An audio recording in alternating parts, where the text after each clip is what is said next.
Awesome.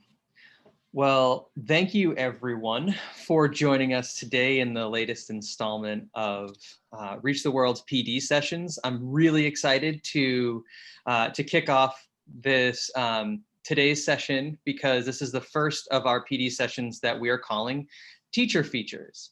Now, teacher features are an opportunity for us to not only share the knowledge that we as Reach the World staff have internalized over the past few years and over our 2 decades as leaders in virtual exchange, but it's also an opportunity for us to leverage the incredible expertise and passion that members of our educator community have also developed.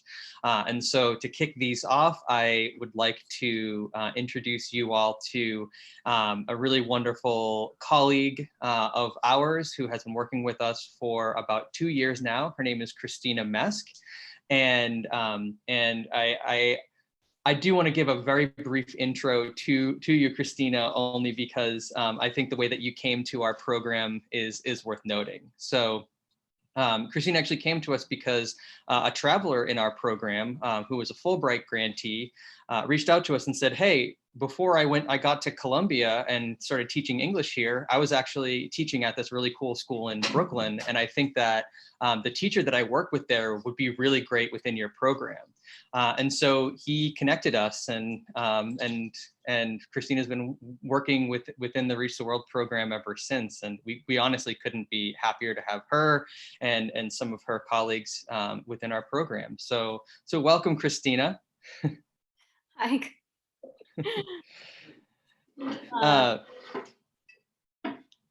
Yeah, so I'm excited to be here today, and I'm excited to kind of share my thinking as I explore what remote learning is. Yeah, and that's the thing, is that we're all exploring this together. I just want to go to this and say I'm not an expert. I am by no means an expert, but I'm happy to share my thinking and the way that I've been approaching this with my very unique group of students.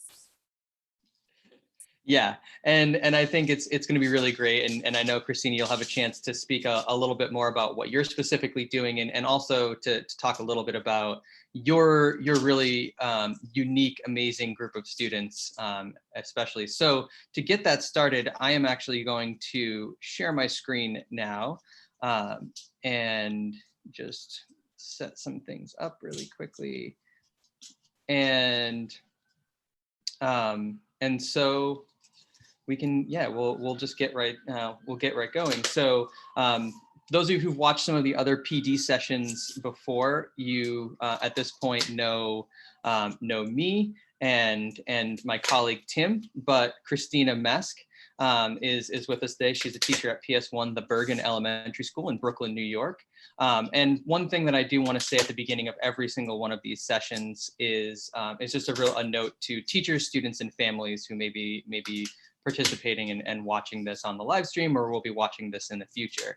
And that is, you are leaders in the world of virtual learning. By trying to work through this, what is a very difficult and stressful time for everyone, you are leaders in this work. And at Reach the World, we are here for you and will continue to support you however we can. And please visit athome.reachtheworld.org. That is athome.reachtheworld.org for the most up-to-date information. And that is a website that we are constantly updating in order to provide you with as much support as we can muster. So Christina, I'm going to pass it over to you to give us the overview of today's session. All right, so for today, I am just gonna kind of introduce my thinking as I went into remote learning. I'm gonna tell you about like my thinking process about how I wanted to get started. And I'm also going to focus on the aspects that seemed most important right away. And really, content was the least important thing to me as I got started with remote learning. Just a little bit of background. I'm a special education teacher, and I've been teaching for about 16 years. And 5 of those years were as a gen ed teacher, 11 as a special ed, and for 10 years, I've been teaching 4th and 5th grade self-contained special education students, most of those students are performing 3 to 4 grade levels below 4th or 5th grade. And this is the beginning of I've done 2 full weeks as a remote educator. I'm still figuring things out. So just know that I am not coming to this as an expert. I'm just willing to share my thinking. So the first thing that I did, because I'm a very thoughtful person, um, is I wanted to think about, I needed to evaluate really what will my classroom need? So I started thinking about my students and who they were.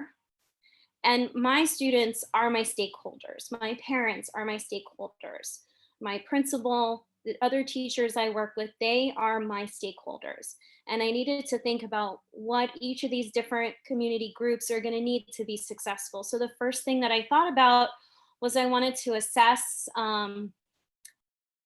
their technology. What are the technology assets my students were going to bring to this? What were the deficits? What was very unique to my class is that we have done a lot of video calls through Reach the World, and that actually gave them a whole lot of strength because I didn't have to go over protocols with them. They understood like how to mute their mics or when it's appropriate to turn off their cameras. They understood that there was going to be like glitches, that technology isn't always going to work. So that was a huge asset for my particular students. But like a deficit is definitely like having access to internet all the time, getting a device in all of my students' hands. I also realized that for my families, I was going to need strong communication in multiple languages and modalities. And it was going to be really important because we're a very small class. There's only 10 of us right now, and we needed to maintain our sense of community and belonging. So after I kind of evaluated these things as being most important, I started off by I then was like, all right, let's start with communication. Chris, do you want to go to the next slide? So as part of like communication, I decided I needed to lay out our day in a very clear way. So like in the corner, you see there my weekly schedule. And I tried I am not fluent in Spanish. I'm pretty good at reading and writing in Spanish, but with the help of Google Translate, I've made everything as close to bilingual as possible. So I have like a very consistent weekly schedule, but then I also give a very consistent daily schedule. And I email that daily schedule. I text it to all of my parents. I post it on Class Dojo. And in that daily schedule, I also hyperlink everything. And then I was actually very proud of my students on Friday because one of my students said to me, Miss Mesk, my mom took her phone to work with her. How am I going to get the schedule? And he said, can't you just put it on Google Classroom in a place where I can see it? And I was like, great idea. Now we have a place in our Google Classroom where the schedule always is. And I was very proud of my student for coming up with that. And then like another thing I do to support my families is I retext live links to them 10 minutes before every session. And that is a lot of work. I only have 10 students. I don't know if I could do that with 30 students, but it has been helpful for my families. My families don't have questions about what's going on in our day.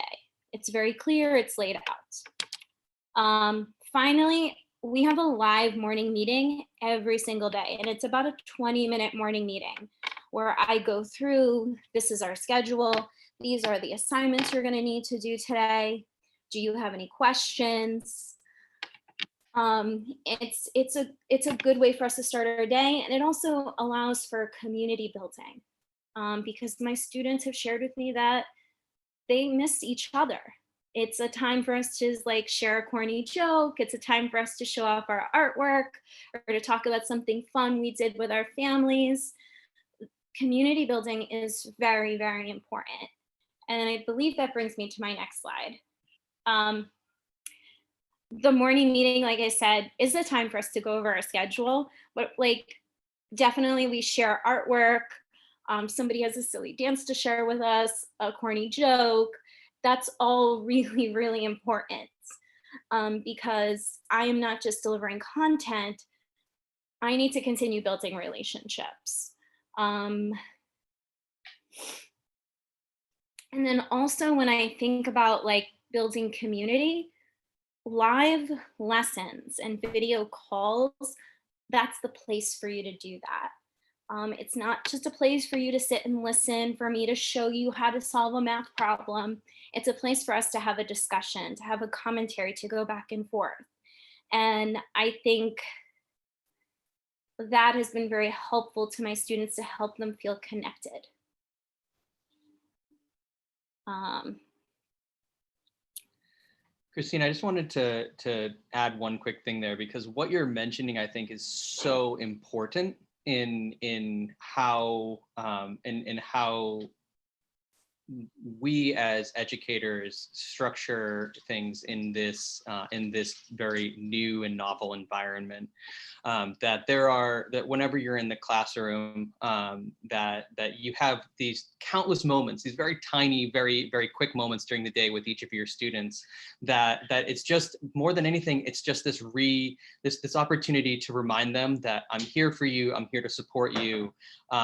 Whether it's just like that very quick exchange with the student as they come to your desk, or something like that. All those little things are unfortunately lost when you're doing this remotely. So finding these opportunities to build community, I think, and the way that you've done it and shaped it within the confines of your school community is a really it's just so great to remember that as much as we are responsible for instruction, that that we are still very much responsible for that relationship building, and it is a plant that needs to be tended, and I think that's something that you are showing that is a really, really important element. yeah, and again, like really listening to my students and integrating their voice.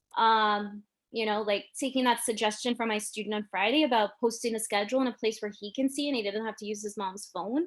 I think that was really great and it totally added to our classroom. And also like that safe space for them to ask questions, because right now this pandemic is affecting everyone's lives and I definitely want to keep being that adult that they can talk to, and this can be a safe space. The other thing that I've been practicing with my video calls that's been very helpful is if students have a question but they don't want to ask it in front of other students, they can say to me at the end, "Can I stay in the call after everyone leaves? And can I speak to you privately?" And sometimes it's for something really silly, like I just wanted to tell you I thought about this last night, or sometimes it's for something really serious or something to do with the assignment. But I think that kind of flexibility has been very important to keeping my community going. Um, so then after I thought about building community, I started thinking about modalities. My students are very unique learners. They are technically fourth and fifth graders, but they don't have the same expectations, or not expectations, but it's a struggle for them to share their thinking in the way you would expect a fourth or a fifth grader. So the first thing I said was like, I'm not introducing anything new that we haven't used in the classroom. We're going to start with everything familiar. So we already use Flipgrid. We actually already used Google Classroom. We've used Raz Kids and Epic and Prodigy. These are all things we already used. So the last 2 weeks have just been, let's use the things we already know. And then, sorry, for my parents, I've been creating or finding short YouTube videos to show them how platforms can be used by students, even if their student already knows. Like maybe they have a question, this looks different on a tablet than the way it did on my classroom laptop. I need some help. So that's been really good for my parents. I've also been trying to be super flexible in what kind of assignments that I give. I don't give anything, when I think about asynchronous instruction, I don't give any of those assignments like more than 4 per day. And honestly, I've mostly been sticking to 3. And that's laid out in our morning meeting. These are the 3 things you need to do for me today. I also accept work in different ways. So for instance, like you can see in the picture here, that's my student's math work.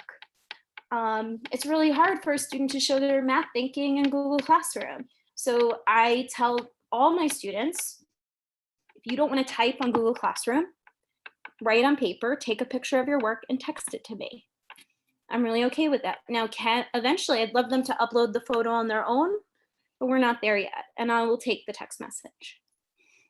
I also try to make each assignment a little different. So like there's usually like one Flipgrid video, one writing assignment, one math assignment. And I try to, again, that gives the opportunity for my students to express themselves in different ways. I might not be the world's greatest writer, but I can speak really clearly on a Flipgrid video.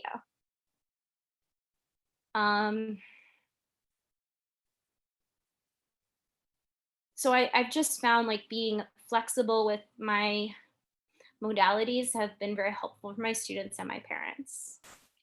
I love that. I just want to kind of, again, just to say how much I love that. That is something that when I was in the classroom, and I taught 6th, 7th, and 8th graders in social studies, so definitely a different environment. But I found so much value in providing assessments across multiple modalities. And granted, it was a traditional learning environment. I was not teaching in this where modalities become even more important. But just the fact that you can allow students to find opportunities for their own strengths while still helping them work on their deficiencies and the places where they may have a little bit more challenge is great. And that I think is a really great opportunity that is buried in what is a very stressful time for people. So I think for everyone, I know that within your group of students, multiple modalities is really important, but for traditional general ed teachers, even teachers of older students in the middle school and high school levels, approaching multiple, doing things across multiple modalities and applying it with familiar platforms is something that everyone can integrate relatively quickly. Yeah, and just also I've spent a lot of time myself thinking about like I don't really optimally want to sit in front of the computer for 6 hours. Neither do my students. So can I give them tasks that will take them away from the screen and still engage them as learners? And then I also keep in mind that a lot of my students share devices with an older sibling or a younger sibling. So there needs to be a time where you can do something away from the computer and take a picture of it and text it to me. And like that's going to be helpful for your family. And then just like some closing thoughts, like I find myself to be very much I am a perfectionist. That's really important that like I'm constantly doing my best. But I've had to like really calm myself down in this moment that we're in and just take a measured response to everything. Chris, if you can go to the next slide. Part of like the work that I've been doing over the last year has been to explore global competencies because I've been a Fulbright teacher for global classrooms this year. And this illustration about what we expect from global learners, I find myself like completely applying as like a human right now. And it's been very important for me to take a breath and understand that I am new to this, and so is everybody. Education has been completely shifted on such a large scale. And I need to understand that I'm not going to be perfect at this. I'm going to make mistakes, and there's going to be things I'm not going to be able to control, and I need to let go of those things that I can't control. I also need to speak to my parents with kindness and compassion. I need to speak to my students with kindness and compassion because this pandemic is touching everyone's lives. Everyone is going to know somebody or someone, and that grief will feel very real. And so I make sure that if a student is not participating, that when I do follow up, I'm speaking to my parents and my students with compassion. And then also finding like a peer group to draw positive support from. Teachers need community too. So this weekend, I had a Zoom call with my other Fulbright fellows that I was supposed to go to Columbia with, and we were supporting each other and giving each other ideas, and that was really helpful. My own colleagues at my own school, we meet 3 times a week to share ideas and to support each other. And I think that's really important because just like the students need community, we need community. Um, yeah, and then I just think like giving ourselves room to grow. Like I feel like this was my initial thinking, and I'm really happy that I was slow and I was measured as I started this process with my students, but I definitely have room to grow and I've made mistakes and I think that's okay.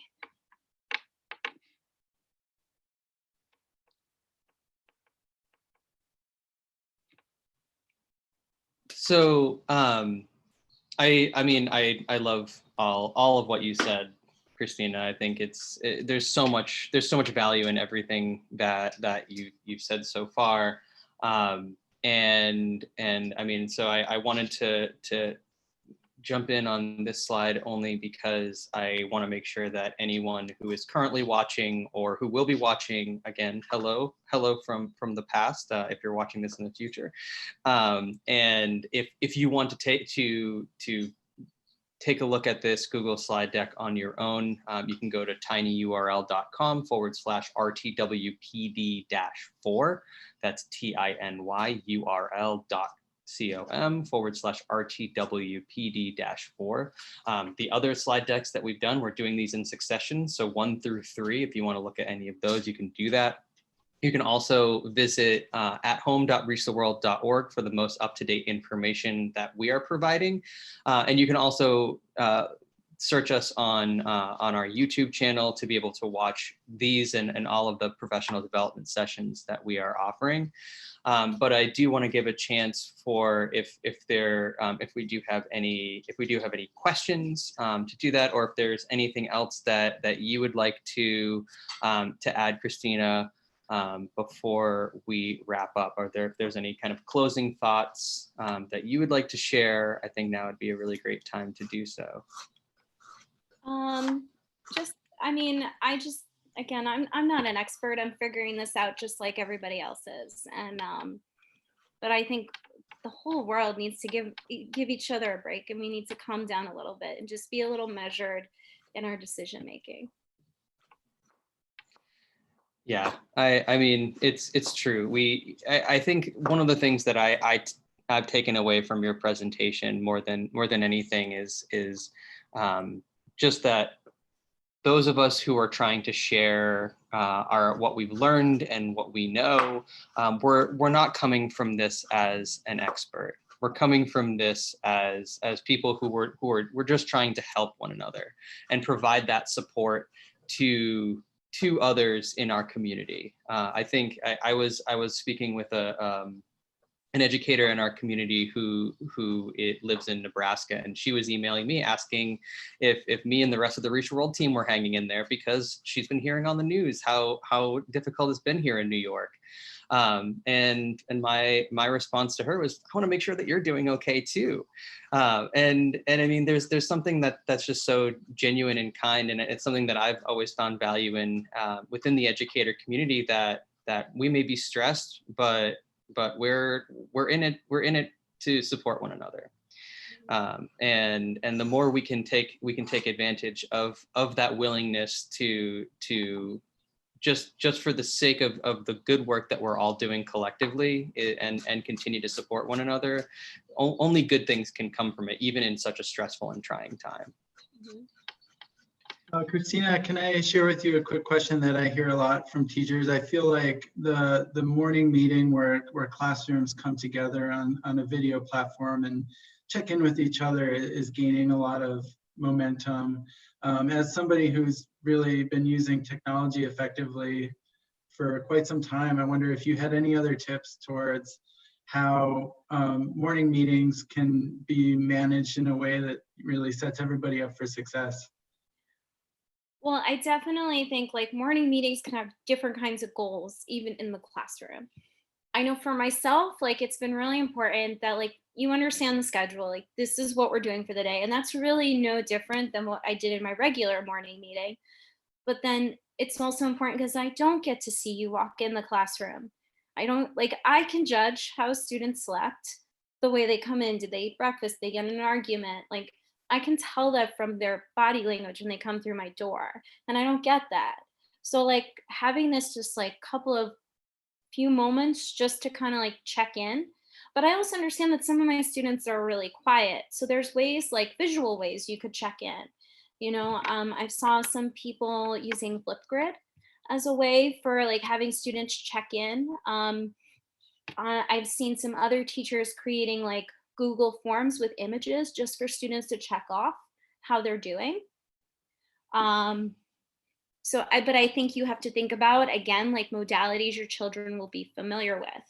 I don't know that Google Classroom for kindergartners is that great, but Flipgrid might be better.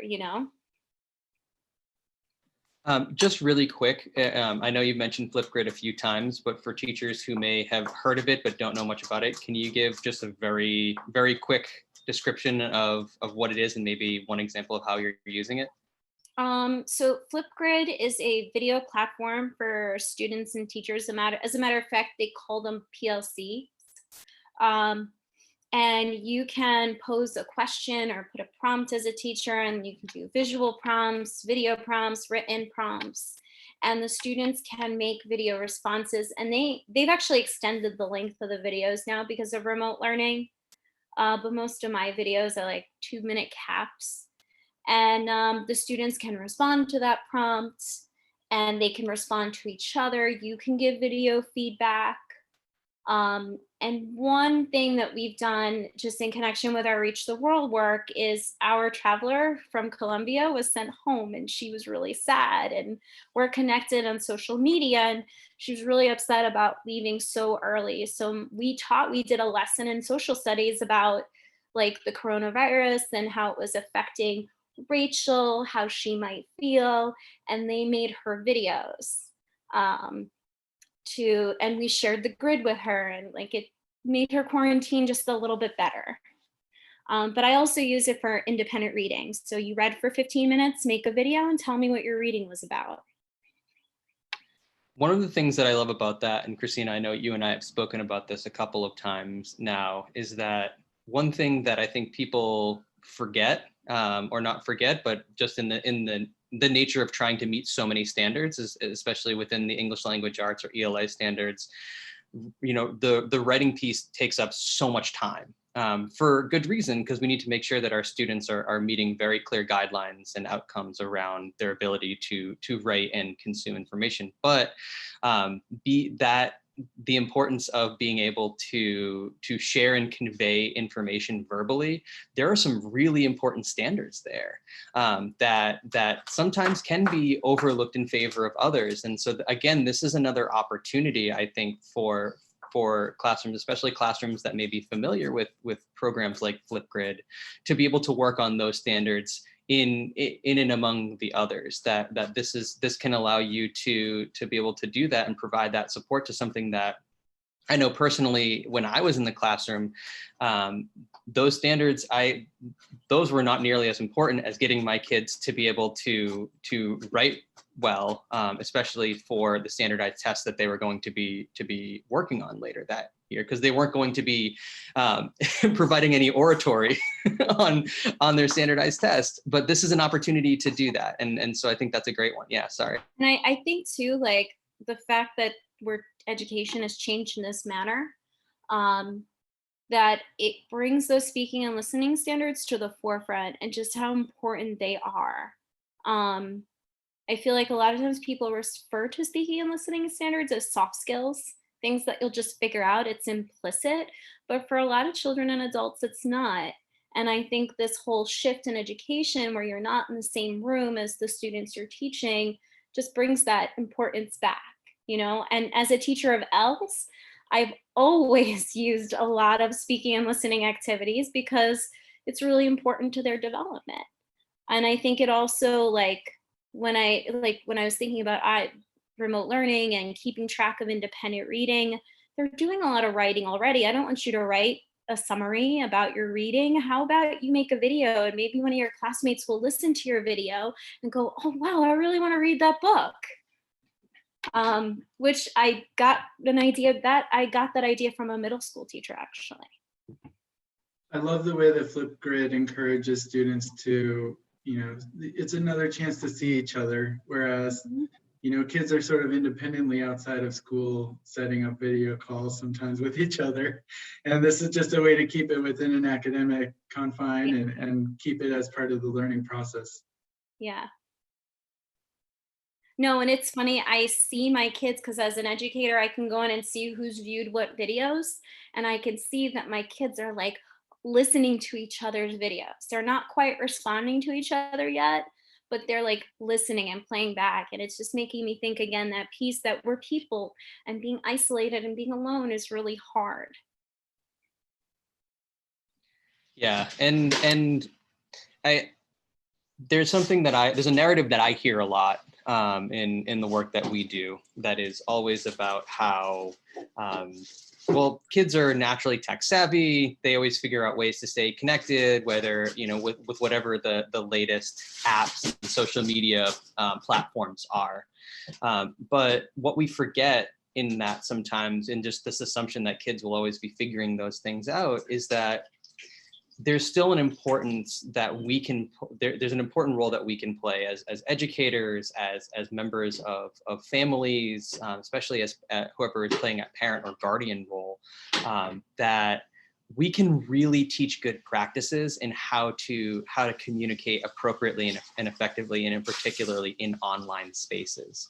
And again, that's another really great benefit that is apparent to us now, is that we can teach them those really vital skills to be effective communicators just in their regular lives, that the way that you structure certain things that we take, again, for granted, that when we have to be very careful about our word choices online because they have many different meanings. And I know you work with a lot of English language learners, so that's even more important. But using these tools can reinforce the good behaviors that we want to see in these young people as they continue to get older, and then also what that means for them as they become the next group of leaders in our society. I also think too, like, again, like I get nervous. I think the biggest fear that I see from like my colleagues is like, we're not going to be able to deliver the same amount of content. We have to deliver all this content. And I myself, like, don't think of myself as an educator, as somebody who delivers content, but I'm a responsive teacher, and I'll introduce some new things and I'll teach you new things, but I'm going to respond to who you are as a learner. I mean, and that's my role as a special educator. But like, I think like, from listening to some of my friends and my colleagues, that like there's this fear, like I can't deliver things in the same way, but maybe that's not the importance. Like the importance is responding and understanding that when I get work from a student, I really want to listen to it. I want to read it. I want to pay attention to it. And for me, it's providing, well, I have to, like, there's nothing else I can look at right now. Yeah, and that's, I agree, and I love that this is also, it's helping. In some ways, it's helping us prioritize what's most important. I know in my own personal consumption of media, a lot of things that I would probably dither around and actually be like listening to or watching, I'm not right now because it's not that important. It's not that helpful. And so it's like, let's get rid of those bad habits and take advantage of those opportunities. And I think it goes just as important in terms of this, that what are the two most important things? It's getting those critically important learning objectives across to your students and providing the safe and secure community that our students need to be successful. And if we can really do our best to focus on those two, everything else will find a place for itself naturally. And I think that that's a really, like, I think that perspective is a really important one for us to consider. And I really appreciate you sharing with us how you're really trying to do that. And among that, doing that, as best as you can, with the knowledge that, we will continue to improve. But we don't have it figured out. We will, maybe, we'll see. So we're going to actually have to wrap this up. We're just a little bit over time. I've enjoyed the conversation, so we've gone a little bit long.